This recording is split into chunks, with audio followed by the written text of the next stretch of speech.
This video is brought to you by HalloCasa. Our tool transforms independent local real estate agents to global real estate agents. Create your own profile for free and get contacted by international investors. Sign up with the link in the description. Hello and welcome everyone to our 207th session of HalloCasa. My name is Michael and today I'm talking to Greg Lansing from Solana Beach in California.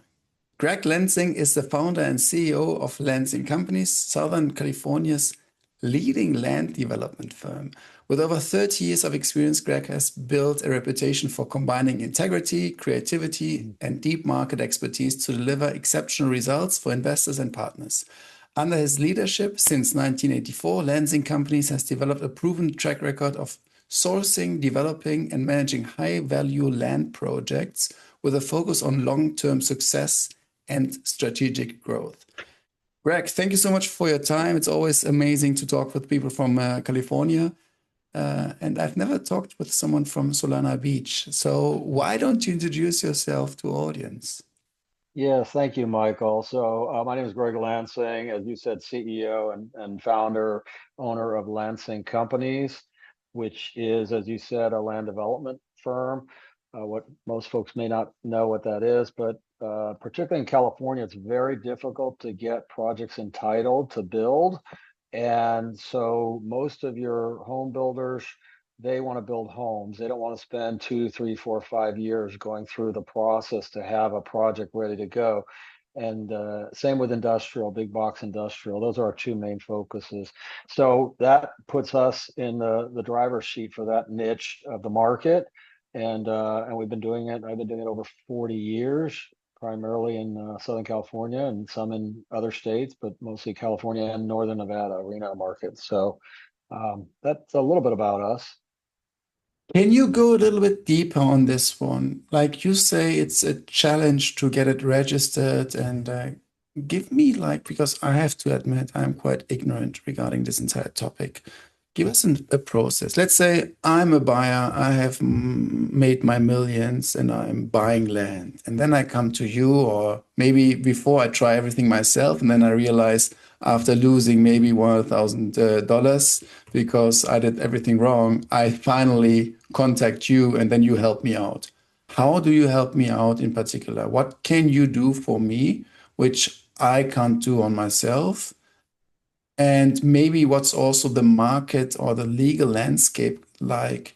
Is it particularly in Solana Beach, or is it also in California where there are challenges and obstacles in order to get it certified or get a construction approved?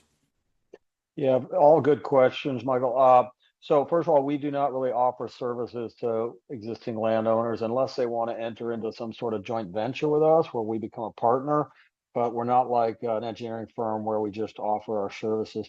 We primarily syndicate and purchase land in the growth areas of California, and that our knowledge of over 40 years and our relationships in the different cities and jurisdictions is what really sets us apart. We do sometimes joint venture. We've had folks come to us and they just can't figure it out. Most folks who buy land don't understand how challenging the process can be. And out here in the West, there's just a number of agencies. There's U.S. Fish and Wildlife, there's California Fish and Wildlife, there's the Habitat Conservation Group, there's just a whole litany, and there's something called CEQA, California Environmental Quality Act, which requires any sizable development to go through all these different agencies and try and please everyone. So you know what it takes to please 3 or 4 people. Imagine trying to please 200 or 300 people. It's not easy, particularly when they all have their own agenda, and some of them have a very extreme agenda, not wanting you to do anything ever. So again, that's where we come in, and we'll purchase land with our investors. Typically, as I said, in the growth areas, our main focus is what's called the Inland Empire, Riverside, and San Bernardino County. They have a population in the entire region about 4.5 million. So it's a widespread, high growth area. It's the most affordable area in Southern California. The coastal areas like Orange County and San Diego and Los Angeles, the average home is $1 million and up. And in the inland area that we're talking about, a home buyer can still get in for in the 450 to 500, 550 range. So less than half the cost of the coastal market. So that's been a big draw. And likewise, there's not much land in those coastal markets for manufacturing and for distribution and so forth. So this inland area, which is, depending on where you're going, is typically an hour from the coastal areas. And so it's still reasonable to get to. Most folks don't know that California is the 5th largest economy in the world. So just, forget the rest of the United States. Just if you took California by itself, some people say it's the 4th, some people say the 5th largest economy in the world. So that's a big state, 45 million people. So it's just a massive juggernaut economically.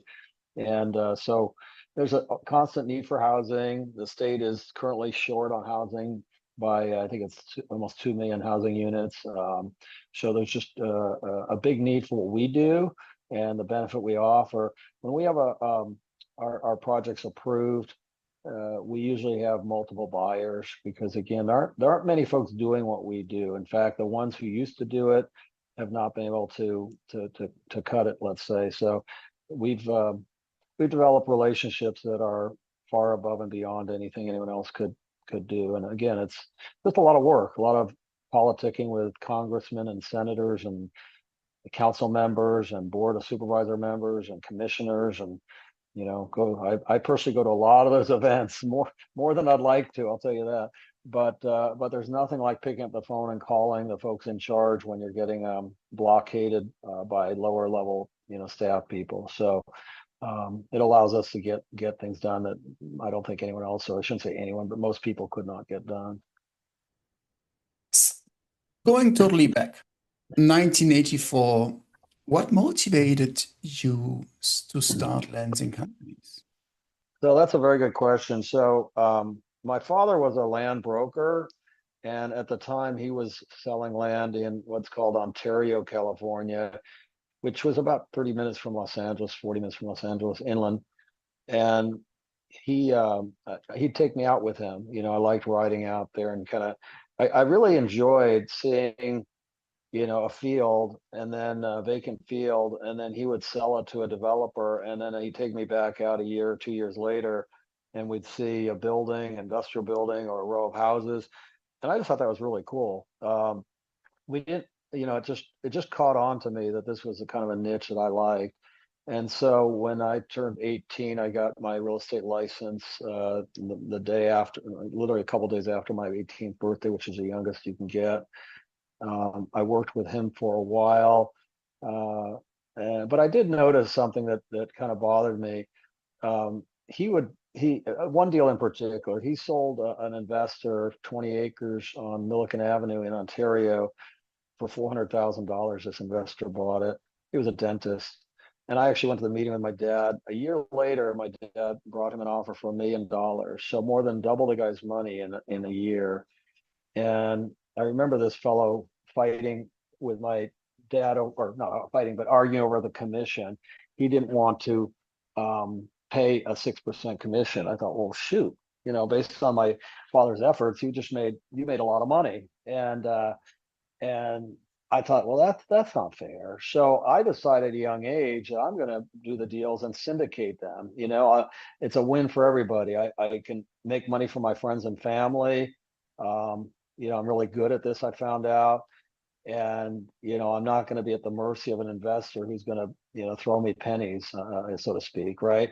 And so we take a percentage, but, it caught me early on. It really caught me early on, and I've loved doing it ever since. And so that's kind of the backstory there. My dad always taught me, they don't make any more land, Greg. So, and I started to learn early on that if you take a map of, let's say, California, for example, you can take it probably with any state in the U.S., and you lay out the areas that are owned by the state and federal governments, and then the county governments and other agencies.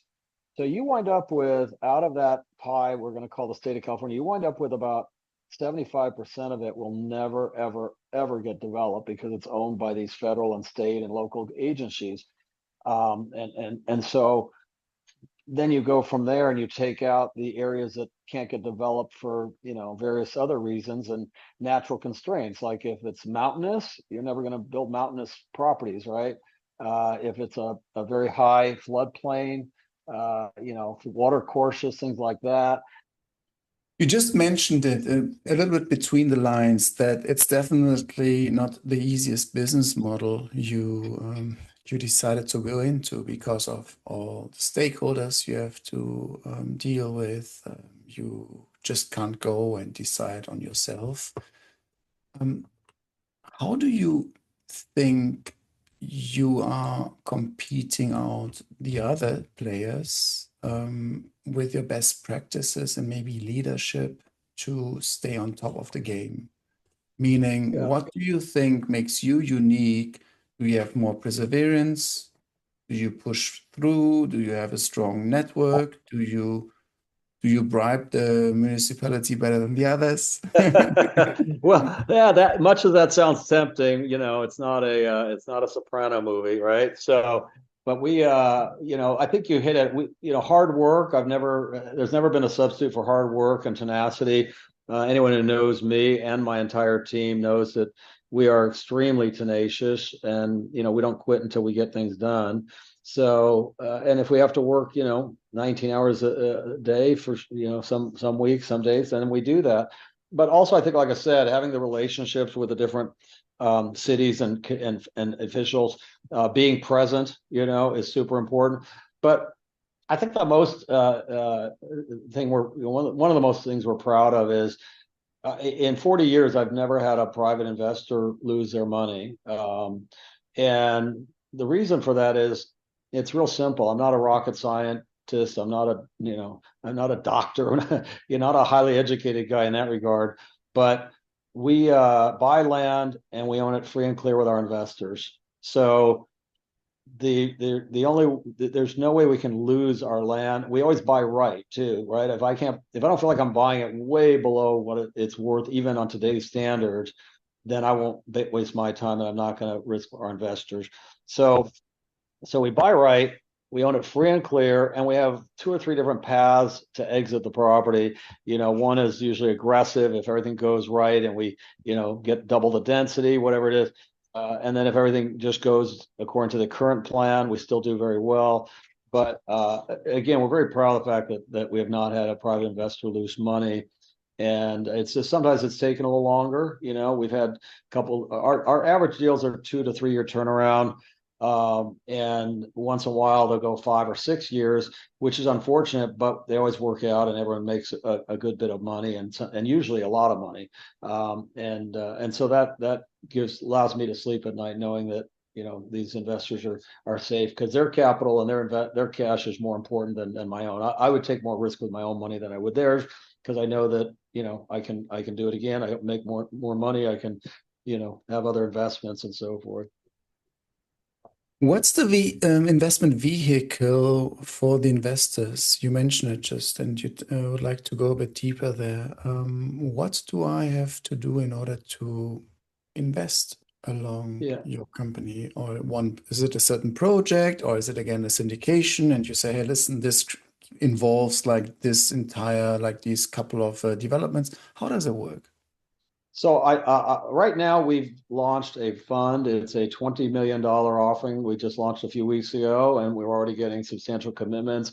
It's very simple. The website is lansingcapitalgroup.com, and everything's on there. How to subscribe, information about us, sample of the projects that will be in there.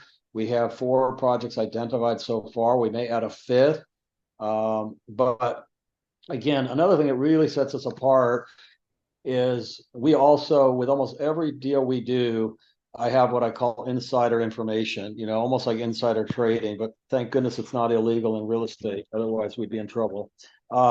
Because, there's one of the projects we're doing that's in the fund is 180 acres in Beaumont, California, which is in that same inland area we talked about. It's about an hour and 15 minutes from the port of Long Beach. And the port of Long Beach, most folks probably don't understand, accounts more than half the goods that come into the entire U.S. come through that port. So it's just a massive, job creator and financial benefit to the state of California. So this particular property in Beaumont is we bought it as a zoned rural, right, which is just like 2-acre and 1-acre residential, but it's just south of a big industrial area. And so we've already met with the city. We've already done our what's called a pre-annexation for the city. We're going to get that zoned industrial, and that's going to give us a value increase of almost 10 times what we paid for that property in probably less than 2 years. So that one is in the fund. The beauty of it is I love when we have, again, either insider information or some sort of leverage. The situation here is the city has been wanting for many years to make a road connection between two distinct highways. One is Highway 79 and the other is Highway 60 in Inland Empire. And they've been needing to make a road connection. And typically they can only do that through condemnation. Well, most cities don't have the stomach to do a condemnation, nor do they have the money. So when we came in, they were pretty welcoming to us because I said, look, I will give you that road. I'm not going to charge you a penny, but I need to get my entitlements. So you give me my entitlements. The sooner you give me my entitlements, the sooner you get your road that you've been wanting for 20 years. Well, that conversation goes really well, as you might imagine. So we're going down that path. And like I said, I expect to have our approvals in less than 2 years because we had that property in our option for a year. We're getting ready to close on it, and the fund will be buying that. And that's just one. The other 2 or 3 assets in there have a similar story. One of them is a residential site in Menifee where it's approved for 91 lots. The county came to me and said, Greg, we can give you an extra 43 lots on this site if you'd like them because we're moving them from another project in terms of density. So I have to go back and kind of remap it, readjust some things. But that's going to give me a big lift in value, like more than double, almost triple the value, even though it's only a 30% more lots, but your cost to put in your infrastructure goes way down when you spread it among more lots. So things like that are extremely helpful and benefit the investors in these projects. What's the investment strategy, or not strategy, sorry, the investment process for a potential investor? What do I have to do in order to invest, and also maybe minimum investment? What do I have to check for boxes? Yeah, good question. So there will be a form on the we set it up so it's pretty you can kind of get through it fairly easily. But the criteria is this is only for accredited investors, and accredited investors have to have a net worth of over $1 million, excluding their primary residence, and make at least $200,000 a year. So that is the exclusion, just for everyone's information.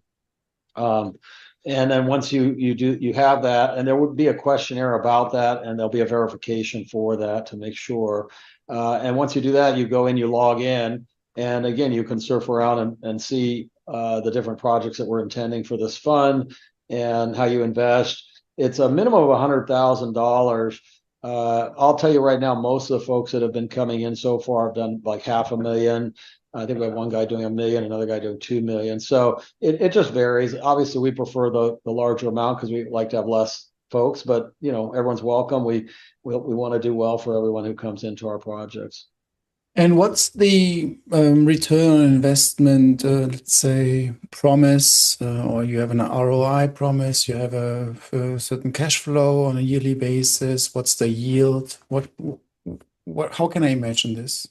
Yes, absolutely. So for at the moment an investor puts their capital in, it starts earning what's called a preferred return. So the annual preferred return on our fund is 10% per year for smaller investors, 11% for investors from 100,000 to 250, it's 10%. For 250 to $1 million, it's 11%, and over $1 million, it's 12%. And what that means is it's not paid out monthly or annually or anything because there's no income with land. It's an accrual. So let's say we sell it in 2 years. Let's say we sell, just for simple math, let's say we sell everything in 2 years and they've invested, $500,000. Well, they're going to get 11% a year. So that gives them, 55,000 a year, 110,000 plus their 500. Then after that, it's a 60-40 split. The investors get 60%, we get 40%. And so it's very attractive for them. And one more thing I'd like to add, Michael, is what sets us apart from our, competition, which to be honest, it really isn't any. The folks that were doing this really haven't done very well because of the complications. But we don't charge any ongoing G&A. We don't charge any overhead, any upfront fees, any of that kind of stuff. Every other land developer does. And the reason being is my dad always taught me, put your money where your mouth is. So if a project does really well, that's when we do well. So we are extremely motivated to make sure that not only the project does well, but the project does exceedingly well. Because it's costly for me. My company, it's we have 3 in-house attorneys, we have a full accounting staff, we have engineering, we have a bunch of folks here. And so if a project,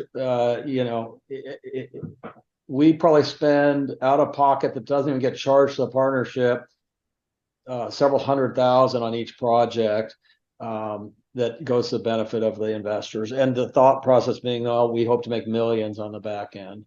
And so that sets us apart. And it, like I said, putting our money where our mouth is.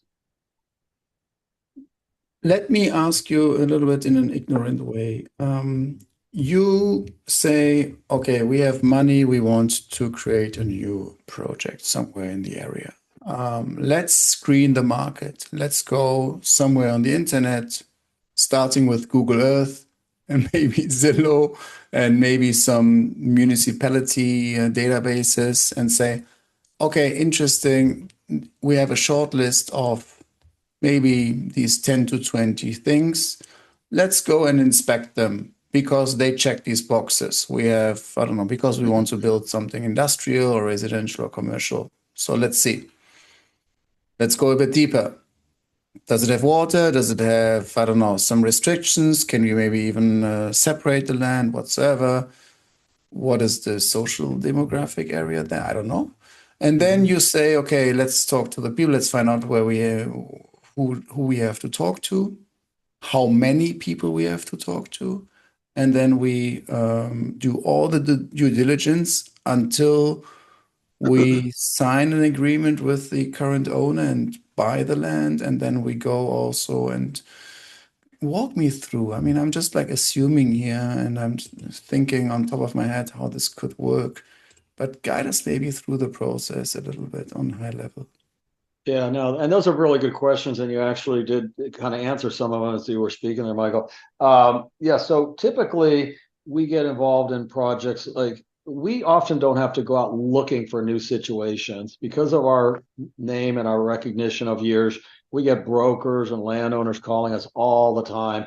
I can evaluate it because of my 40 some years. I can evaluate a property within at least high level within just a few minutes. I can tell, look, that's just, that I've heard of that one. It's a piece of junk, whatever. It's California's a big state, but it's a small world in a sense.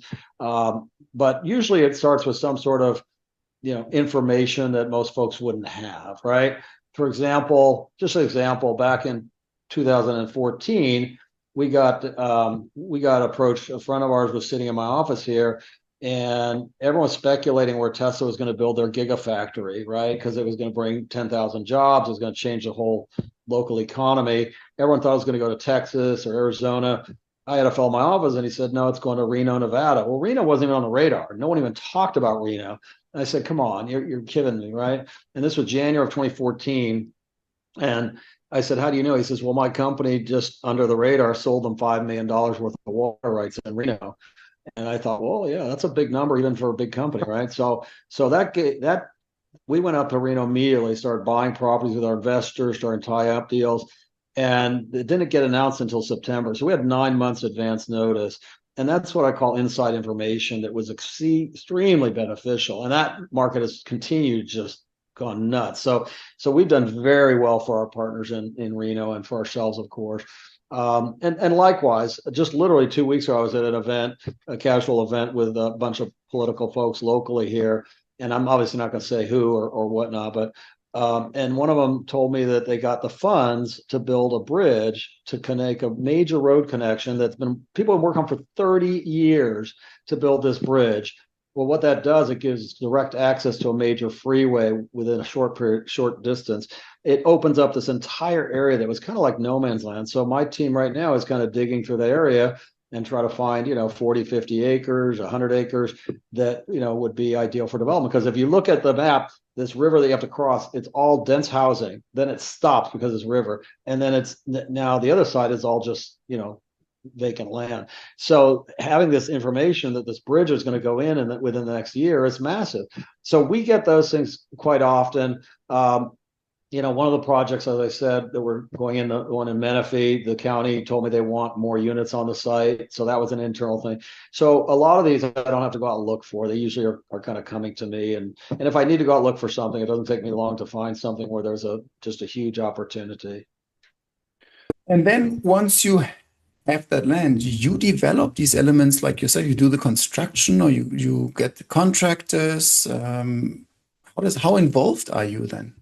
Yeah, that's a good question as well. So we will buy the land with our investors, and from there we will put together our team of engineers, land planners, sometimes architects. There's a ton of consultants needed, and so we have a whole team. And from there we will take it through the process. If it's residential, we'll take it through the mapping process, tentative maps, sometimes a specific plan if it's a big enough project. Sometimes there's an environmental impact report required, depending on the size of it. And similarly with industrial, big box industrial almost always needs an environmental impact report. And those are costly, time consuming. So we assemble that entire team. We get through all the processes. We finally get to hearing with the city or the county.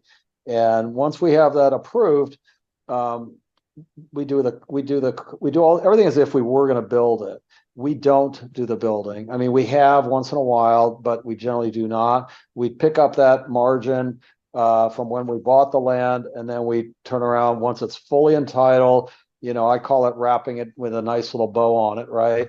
And home builders love it. They love when our projects are out there on the market because they know that we know what we're doing, and they come in and everything's ready to go so that they can start building in 30 days or 3 months or a limited time, not years, right? So they need to get what's called a grading permit, and that's we bring it up to grading permit, and then they take it over and they buy it, and it's generally speaking, it's a very significant lift in value because of that.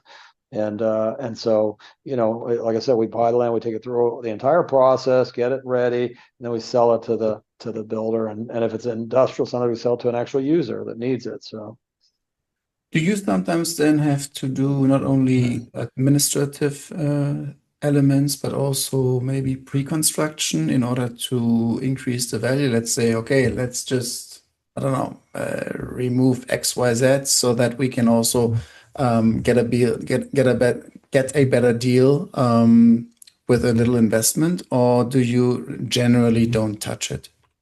well, no, I think what you're asking is we will often, like I said, act as if we're the actual builder. So yeah, sometimes we're required to do architecture depending on the city and their requirements. And that gets a little touchy because we don't know what the ultimate product is. It's like we deal with Lennar, the biggest builder in the country, and Pulte and Horton and KB and all these public home builders. And so you don't know exactly what their product would look like. But some of the cities do require architecture, particularly for the big thing now we're doing quite a bit of is called motor court lots, which is a single family home, but it's a very small lot. There's a very, very small backyard. My infrastructure costs are really low because we get about 8 to 10 of those per acre, where typically you get 4 to 5 homes per acre. So it really gives us a great residual. It gives a home buyer a little bit better price to buy a home, makes it more affordable. So we have to get involved in all those details. And fortunately, I have a good relationship with all those home builders, and we've been able to ask them, can you kind of share your architecture with us? And so we can kind of get a feel for what they would want to do, and even sometimes use their architecture with their permission. How long does the entire process normally take for you, like grade ready? Is it a couple of, you said like a couple of months, or it really depends on the municipality and also on the stakeholders? Yeah, every project's different, but typically our average is about 2 to 3 years from start to finish. In other words, from the time we buy the piece of land, our investors come in and we go through the process with their investment. It's usually a 2 to 3 year process. Most of the deals in the fund are actually gonna be a little quicker because we've had those under option for about a year. During that time period, we've actually provided the capital to move forward with the entitlement process. So we've basically shaved over a year off of that estimated 3 year horizon. So the investors are really getting a great benefit who come into this fund. Again, it's, lansingcapitalgroup.com is the website, and they can go there. Also, I think it's important. My son Nick, who works with me, three of my sons work with me in this business, and Nick is kind of running that fund and running that side of it. And if anyone listening has questions, they're also welcome to phone him, and I'll give out the phone numbers: 858-523-0719. So again, the lansingcapitalgroup.com, or call Nick Lansing at 858-523-0719. Perfect. I have a question regarding the communities we have helped shaping. Is there anything which, in your opinion, over the entire your experience and the entire lifespan, has anything shaped you the most, and where you say like this has been the biggest a project which you really still look back at? There's quite a few actually, but yes, it's interesting. We still learned, right? I mean, we're never done learning, it seems like, and even recently, there's been a real big sensitivity to the cost of a home, the cost of construction, the cost of labor, particularly with the inflation that we did have a few years ago. Unfortunately, it's very low now, so that's beneficial. But we've learned one of our projects in particular. It's called Skyborn. It's a master plan community out near Palm Springs, California.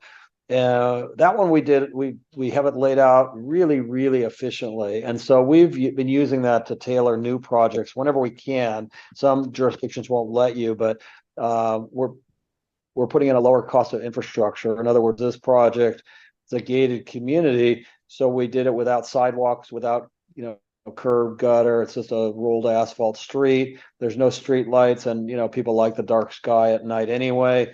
Anyway, we've just gotten efficient with it. And so that's been something that we've learned the last few years to really take that on whenever we can. Again, a lot of cities don't want you to do that, but it's a discussion, it's a negotiation, and we usually have a pretty good argument as to why the city should let us do it. If we privatize those roads and they're not public streets, then the city doesn't have the long-term maintenance of them. So it's a good argument for them as well. But yeah, each project gives us something, and there's a bunch that we're just really proud of. My name is on the company. It's Lansing Companies. That's my last name. Not changing my name. So, to have my name out there, it means a lot to me for the community to be proud of that project, for the investors to be pleased with the project. It all falls back on our name. So, I think that's significantly important to me, that when we go into a community and we do these larger projects, it's not all about, hey, how much money can I make? How much money can I make? It's also about the legacy we're leaving, and the fact that we want the folks who ultimately live in these communities to really feel good about it. Wow, there's a neat doggy park, and there's a beautiful entry when you come in, you just feel good. And and likewise with the city, we want the city to say the same. And I'll tell you, most of the projects I've gotten, and probably all, but most of our bigger projects, we've gotten really good feedback. We have one in the city of Hemet, California, called Rancho Diamante. It's a massive master plan community. We partnered with Del Webb, which is owned by Polte owns, and that's the flagship of that city. I mean, that city didn't really have a lot to offer in terms of benefits. And now they say that's their flagship. And similarly, Desert Hot Springs, the project I talked about, Skyborn, they'll tell anybody that is their premier project. So, and I can go down the list on and on and on. And that makes me happy. And that makes me proud. It makes me look back and say, yeah, we're doing the right thing. You're now involved in renewable energy projects and development. First question, what's the status there in California? Is it pushing it from a political side? And also, where do you see the trend going? Do you think it's a bit with ESG elements and maybe a new political angle? Is it changing, or do you think it is still as relevant as it has been during the last, let's say, 5 to 10 years? That's a great question, Michael. I'm glad you brought it up. Yeah, we've been involved in entitlement of a number of large scale renewable energy projects, literally thousands of acres in the high desert out here for solar and for wind. I think that's starting to wane. I think that market is particularly on the wind energy. The wind energy, I think, is I don't want to say all but done, but that probably would be a fair statement. I think wind energy is going to be a thing of the past. I mean, obviously the ones that are built will be there and generating energy and all that, but I don't think you're going to see much new energy being built. The government's taking away the tax credits to build them, and that's the only way they made sense. I think big solar fields may be kind of going the same direction. I do think rooftop solar and those kind of things will continue. Again, a lot of the tax credits are being taken away, so that will limit those developments.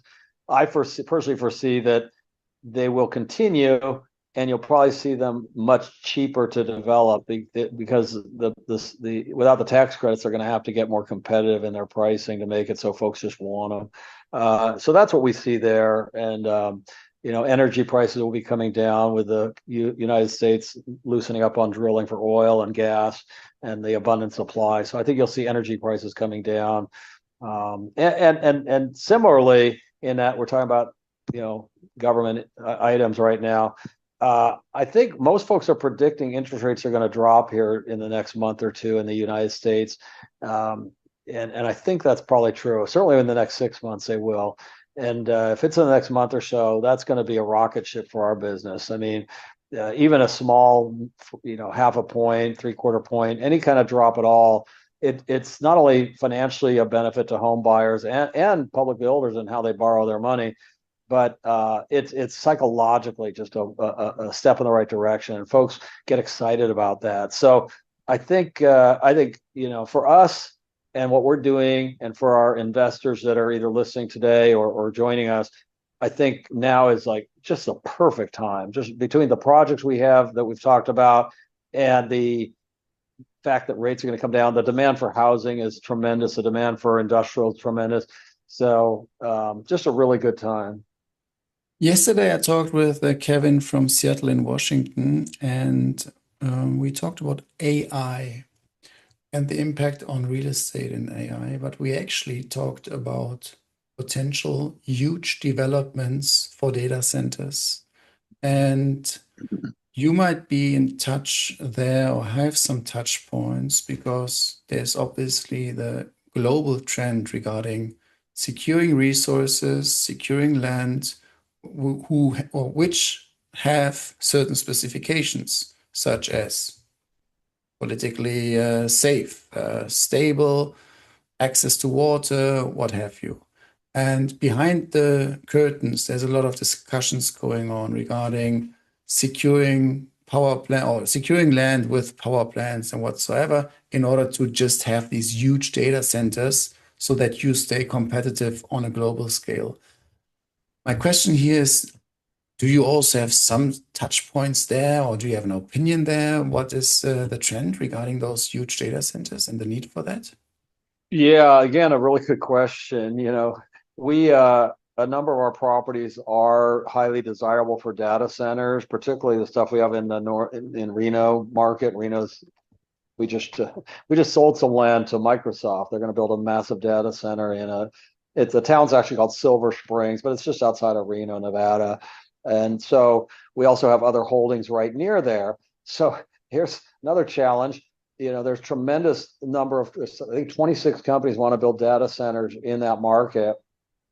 Problem is Microsoft and a couple of the other companies have sucked up all the power. All the power that is provided by NV Energy is being allocated to those companies.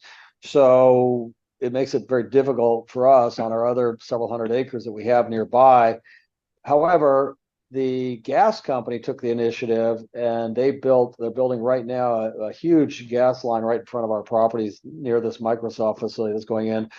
And some of these data centers say that they can convert natural gas to electricity, thereby allowing power to the data center. Because the data centers use enormous power. So we're looking at that as a good strong exit for those particular properties. And we've already hired a consultant, utility consultant. He's just filled out the forms for the gas company to make an application as if we were going to build a data center on 100 acres. And if it comes back positive and they allocate enough energy for us, then we're going to do extremely well with that property. So that's a good question. Similar with AI, and we do have some sites in California that have enormous, couple hundred megawatts of power right nearby. So those will be candidates for data or AI, and with all the talent in Southern California, that's a good thing, particularly with the AI. Now, looking back a little bit throughout your career, what do you think has been one of the main lessons which has been maybe a threat throughout your career, which has helped you to stay on top and to stay competitive? And maybe also some, not only wise thoughts or some wisdom, but maybe also best practices and beliefs which has helped you to persevere, to stay on top, and to keep grinding in a way. You for sure don't need to work anymore. If you would want to stop, you could immediately. So I'm always curious, what's your secret sauce there in order to become successful, but also to stay successful? Yeah, no, again, really good question. So, bottom line is I like what I do. I always have. And I joke with my wife because she says, when are you going to retire? And I said, well, I don't like golf. Golf is wonderful for a lot of people. It's just not my thing. It's too slow and I'm a hyper guy. So I'm not going to go retire and play golf every day. I'm just not that guy. So, for me, my idea of retiring would be, I would call it semi-retiring, where I still have my hand on the pulse of the business, and yet I still have time to play a lot of pickleball and basketball and bike ride and the things we like to do, and travel, of course. And a lot of what we do nowadays we can do remotely, which is nice too. I mean, I've done Zoom calls from Europe and so on. So it's like just kind of like we're connected today. So so that keeps me motivated. I think the important things boil down to family and friends and your reputation, right? So I think that's the constant thread throughout the last 40 some years, and actually for my entire life of 60 years. So wanting people to leave with a positive feeling about myself and my company is most important, and just treating people right, whether it's the neighbors near a project, whether it's investors, staying in constant communication with folks who ultimately can help you, and not just because they're going to help you, but because they're your fellow human beings, man. They're just good people, and we like good people, and we remembering politicians' birthdays and the little things, right? And remembering to call them when their wife is sick, and things like that. It's just kind of natural for us, and I think it's just important, and not everybody does that, and sort of not criticizing anyone, but it doesn't come natural to everybody, right? So I think that's been a constant theme for us, is treating people right, leaving a good legacy with our name, and doing everything we can. For me, I try to please everybody. Obviously, you can't always please everybody, and I get frustrated when there's the extreme people who just, they don't want a project just because they don't want it. It's miles away from them, and somehow they're still going to complain. Things like that. It's hard to deal with that, but you do the best you can, and ultimately you usually can come up with some common ground. Imagine now someone who is 18 years old is listening. What for an advice would you give him or her? Wow, good question. I would say always be optimistic, right? I've always been extremely optimistic. It doesn't pay to be pessimistic. There's no reason to be pessimistic. I've always learned that if you think you can do something, you probably can. But if you think you can't, you definitely won't. You definitely can't. So I think that's really, I've believed that my entire life. So I think of young people, don't be afraid of hard work. It does build character. It makes you a better person. Um, and treat people right. Don't go for the quick fix. Right. A lot of people want to either the quick buck or the quick this or that. And I can't tell you times I've had opportunities where I could have been in lawsuits with people and this and that, but we sat down, we worked it out, and we did business for years with those people. So, I think sometimes young people can be very short-sighted about things like that, and life's short, so you want to just preserve the relationship, even the ones that you think may not be ideal or they may not be your best friend. You never know when they're going to come back and call you and say, you treated me right, and I respect that. I'm calling you first. I've had that happen more times than you can imagine.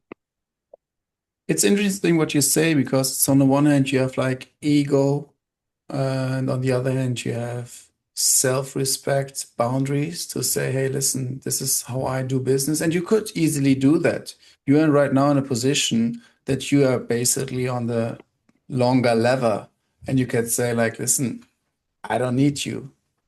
Go, it's fine. Like, this is either the way I do it or the way or no way. And I think we have seen it recently when, I mean, it's maybe a silly example, but when Trump was telling Zelensky in the Oval Office, like, listen, leaving the negotiation table is always the strongest negotiation power. But then, how stubborn are you and how willing are you to negotiate because you are looking in a long-lasting way and you're looking for sustainable partnerships? Do you have like a certain, I don't know, like a rule of thumb to find the balance there? Because on the one hand, you don't want to be a pushover. You need to be a strong negotiator. But then on the other hand, you want to create sustainable and long-lasting relationships, especially in your business. Yeah, and again, a good question. You come up with really good questions. We are very and similar to Trump in a way that we can be very tough negotiators, right? You have to be, right? And that's generally with the folks that we're buying land from. And a lot of times it's just sharing the reality of the world with them. Look, your property has this issue, and this issue, and there aren't many people who are going to go out and fix that other than us. And that's our reputation. That's what we do. And, sometimes they go away a little upset. But most of the times they come back and say, okay, how do we make a deal? Right. So there's a balance. Absolutely. And there's times where we can negotiate really hard with our vendors and our engineers and our contractors. And we generally don't, because they're on the front line. They're making it happen for us. We generally, I could beat the heck out of them and, cut their rates in half and things like that. I don't do that because they why? They then put my property at the top of their brain. When they wake up in the morning, most of these guys think about the Lansing project and what we got to get done today. And that's more important to me than try to shave their bill in half or by a third, and so that, making them feel like they're part of the team and really part of the family, and again, it's another balancing act. But listen, we have to be tough. We're tough, but we focus most of our toughness on the folks we buy land from, and then when we go to sell, we're pretty tough, but we also have to juggle it because these are companies we want to do 10 more deals with, and sometimes you have to look at that and say, well, do I need to squeeze another $200,000 out of this deal, or am I going to sell them 3 more deals and our partners are going to make millions? You know what I mean? So again, it's a juggling act, but we're really good at it. We run a nice fine line with it. Greg, thank you so much for your time today. I learned a lot. You helped me understand a little bit more about land development. You guided us through your entire career from the early start to now. You gave us a very nice overview of also the investment vehicle and the potential, how to invest, how much do I need, what's the return, and when can I get it back. I really appreciate that. You really also gave us a very strong idea of the complexities of dealing with so many stakeholders, municipalities, making sure that the due diligence is right, and also the entire long cycle of basically like the fulfillment and making sure that everything is on top and then delivering it to the next party. You also gave us a very nice overview on the entire renewable trend, where it comes from, and also where it, in your opinion, goes, and ending up with the AI and the data center topic. And finally, you also gave us some leadership wisdom and leadership, not only leading a company, but also leading your life, leading your community, and making sure that you have built a company which is set up for generational wealth and for a strong inheritance. It's very impressive, to be honest, and I really appreciate the time you have dedicated to me today and that you shared all your wisdom with us. Is there anything else you would like to share with your audience which we haven't touched upon? Well, no, first of all, I want to thank you for the time. You did a great job of interviewing. It's a subject matter that you admittedly said you don't have a lot of background, but you certainly asked the right questions. So that's why I was impressed with your knowledge and the questions you asked. And, again, I think it's just for us, we really enjoy what we're doing. We're good at it. I'd say we're probably the biggest and best in the country, certainly in the western part of the country. And we really enjoy making money for our friends and our investors. It really gives us great pleasure. Over my career, I can't tell you times I've had friends tell me, geez, I couldn't have bought a house if it wasn't for you. I invested X dollars and you turned it into this. And so that's just a great feeling, absolutely great feeling. And, it's good for everybody. We make money too, right? It's good for everybody. Again, I think I'll just, in closing, remind folks that are listening and watching to just go to lansingcapitalgroup.com. That's the website, lansingcapitalgroup.com, and it's self-explanatory. And again, my son Nicholas Lansing, who runs that, you're welcome to call us here in California at 858-523-0719. Nick Lansing, 858-523-0719. And this has been terrific, and we appreciate the opportunity. Greg, thank you so much for your time. I'm sending the best regards to Solana Beach in California. And yeah, a big hug. Have a good afternoon. All right. Bye, Michael. Bye-bye. Have a good day. Bye. This video is brought to you by HalloCasa. Our tool transforms independent local real estate agents to global real estate agents. Create your own profile for free and get contacted by international investors. Sign up with the link in the description.